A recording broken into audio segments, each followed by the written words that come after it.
Mesdames et messieurs, bonjour. Et si je vous disais, ou si vous appreniez un jour, que l'histoire récente, l'histoire économique récente de la République démocratique du Congo vous a été racontée de manière incomplète ou peut-être abjecte. Nous allons tenter de le découvrir aujourd'hui. Au début des années 2000, la République démocratique du Congo sort d'une guerre dévastatrice. L'économie est exsangue. Les entreprises publiques sont au bord de l'effondrement et les investisseurs internationaux se font rares. Mater au plus vite la rébellion, c'est ce que souhaite Laurent-Désiré Kabila. Le président de la République démocratique du Congo vient d'instaurer un couvre-feu de 3 jours à Kinshasa. Dans ce contexte d'incertitude, un entrepreneur étranger décide d'investir là où beaucoup hésitent encore à venir ou hésitent à s'aventurer. Ils ne veulent pas venir, lui accepte. C'est qui? Son nom, c'est Dan Gettler. Dan Gettler, né en 1973 à Tel Aviv en Israël. Il est petit-fils de Moshe Snitzer, homme d'affaires israélien, cofondateur en 1947 et premier président de la bourse de diamants en Israël qui porte son nom. À l'âge de 22 ans, il achète de diamants bruts. Il fait la navette entre l'Angola, le Libéria, les États-Unis, l'Inde et Israël pour acheter et vendre des diamants. Nous sommes dans une époque où la survie économique du pays est en jeu. Le secteur du diamant est paralysé. Les caisses de l'État manquent de devises. Plusieurs entreprises stratégiques sont en difficulté. Nous sommes en l'an 2000. La République démocratique du Congo passe une période très difficile. Elle est sujette à une agression lui imposée par le Rwanda, le Burundi, l'Ouganda. Nous parlons ici de plusieurs rébellions qui naissent. Le RCD, le MLC et consorts, tant d'autres rébellions, font subir à la République démocratique du Congo une guerre sans précédent. Et c'est donc pendant cette période que le président, Mzee Laurent-Désiré Kabila, fait face à d'importantes tensions financières. Il faut trouver de l'argent, il faut faire la guerre, il faut assurer aux Congolais une bonne vie ou une meilleure vie. Et c'est dans cette situation d'ambiguïté politique, de doute, de crise économique qu'un jeune investisseur arrive, lui, à mobiliser des capitaux. Et il obtint un partenariat dans le secteur du diamant. Mais hélas, nous arrivons un certain 16 janvier 2001, tout bascule. Mzee Laurent-Désiré Kabila est tué. L'actualité internationale, et cette fois c'est certain, Laurent-Désiré Kabila est mort. Il aurait succombé à ses blessures la nuit dernière à Harare au Zimbabwe où on tentait de le soigner.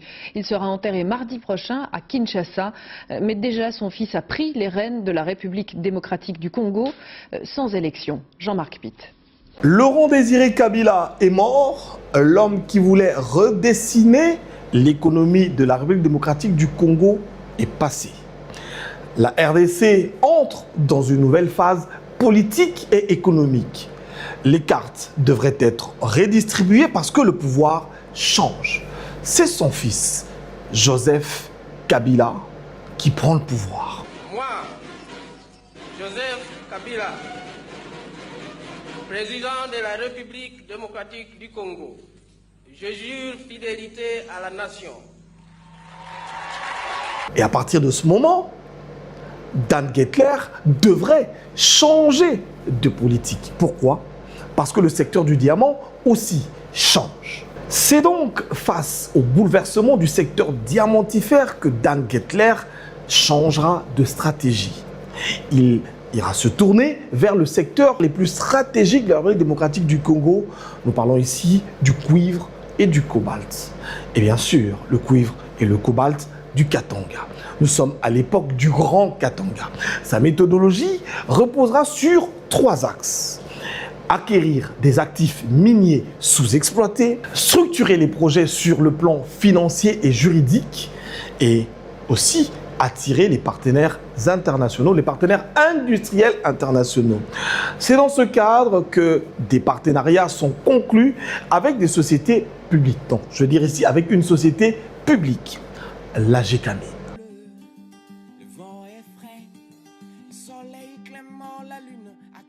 Ce qui se passe aujourd'hui, au fait, c'est le résultat des grands travaux que nous avons amorcés depuis un certain temps sur la modernisation des infrastructures de production de la GECAMI.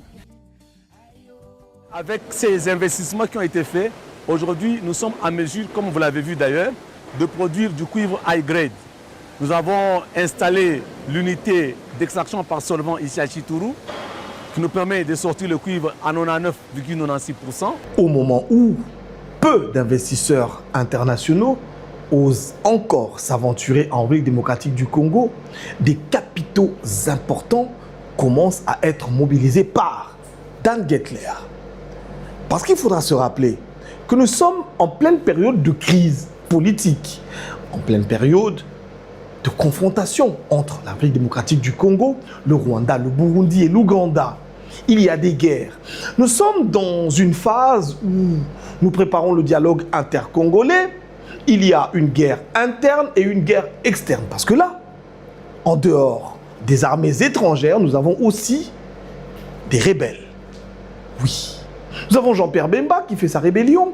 Nous avons le RCD avec des prétendus Congolais et des prétendus Rwandais qui font aussi mal à la tête au pouvoir de l'époque. Donc nous sommes un tout petit peu dans ce contexte politique peu probable pour l'avenir de la République démocratique du Congo. Mais lui, il se lève, Dan Gettler. Il mobilise des fonds et il commence à restructurer les projets miniers.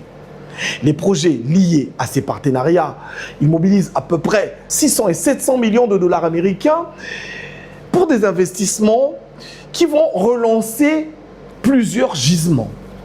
Nous parlons ici des projets miniers qui bénéficient d'investissements importants, notamment Metalcoal, Mutanda Mining, Kamoto Copper Company. L'argent mobilisé est destiné à réhabiliter les infrastructures minières, moderniser les équipements, remettre en place la production des gisements miniers qui étaient abandonnés à l'époque. Sur le marché financier international, près de 400 millions de livres sterling sont également levés pour soutenir ces opérations.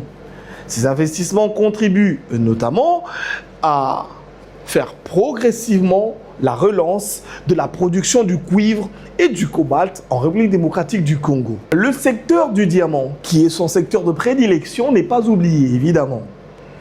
Dans le Grand Kasaï, la société MIBA traverse également une période difficile. Le tableau est sombre. La MIBA, autrefois fleuron de l'économie congolaise, traverse une période de crise profonde.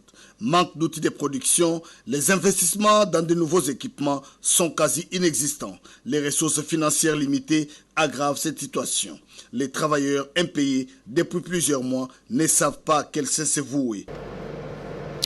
Des financements estimés à près de 20 millions de dollars permettent notamment l'achat des équipements miniers, la modernisation des unités de traitement, le maintien d'activités industrielles dans une région dépendante du diamant. Donc, ces apports contribuent à maintenir l'activité économique et les emplois dans un secteur stratégique. Parce que quand on ne parle pas de diamant au Kasaï, on ne parle de rien.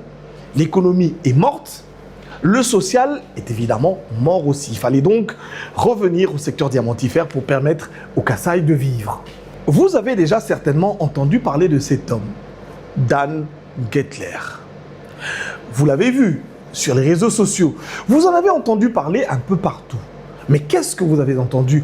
Quelle information vous a-t-on donné sur ce grand homme qui est venu en République démocratique du Congo pendant que tout était noir, pendant que les autres investisseurs fouillaient la République, pendant une période particulièrement difficile, une période de guerre, une période d'incertitude économique et politique, mais plus particulièrement une période minée par une guerre injustement imposées à la République démocratique du Congo par les pays voisins, lui a accepté d'emmener des fonds, de disponibiliser de l'argent pour la relance de l'économie congolaise. Mais que vous a-t-on dit sur lui? Pourquoi? Parce qu'au milieu de cette campagne de désinformation se trouve la presse. Et oui, encore et une fois, la presse congolaise. Parce que quand on veut détruire l'image d'un homme politique, quand on veut détruire l'image d'un investisseur ou des investisseurs qui viennent aider la République démocratique du Congo, on utilise malheureusement les médias. Pire, les médias congolais.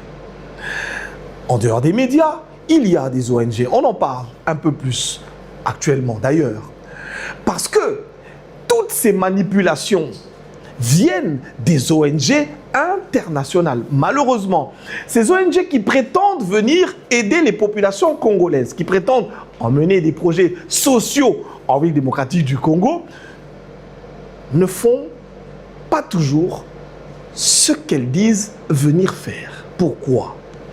Parce que la plupart de ces ONG qui sont actives en République démocratique du Congo, mais en Afrique aussi, ont été identifiées comme des supplétifs des intérêts obscurs d'une certaine communauté internationale. Notre investigation de ce jour va mettre en lumière les manipulations et les stratégies de ces ONG, et bien évidemment de M. Soros. Ces ONG qui prévoient faire des attaques médiatiques contre les acteurs économiques, mais aussi les acteurs politiques, favorisant les intérêts du Rwanda et non du Congo. Mais bien sûr aussi d'une certaine communauté internationale qui ne veut pas que le Congo se développe. Et comme vous devez vous y attendre, comme d'habitude, grâce à nos investigations, chaque mensonge, chaque manipulation sera déconstruit.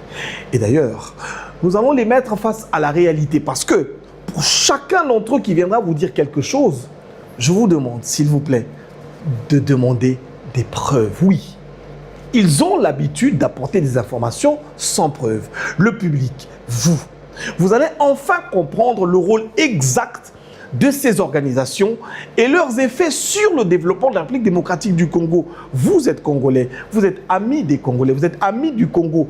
Et nous voulons tous que le Congo se développe, mais aussi l'Afrique. Notre investigation vise à neutraliser toute attaque, tout en restant factuel comme d'habitude d'ailleurs, en utilisant les preuves disponibles. Oui, nous allons, vous apporter les preuves. Ces ONG internationales, nous allons les citer. Elles sont très réputées en Afrique et plus particulièrement en République démocratique du Congo. Elles se présentent souvent comme les gardiens de la transparence et de la bonne gouvernance. Mais dans cette affaire-ci, vous allez vous en rendre compte, les choses semblent bien différentes. Nous avons des preuves. Et oui, nous vous apporterons des preuves que ces ONG sont versées dans des pratiques très très graves. Dissimulation des preuves, vol des documents, même avant la publication des rapports, et même falsification des pièces. Ah oui, elles sont plongées là-dedans. Tout cela dans un seul objectif, salir la réputation des hommes importants, des hommes politiques congolais, mais aussi des hommes d'affaires, plus particulièrement Dan Gettler.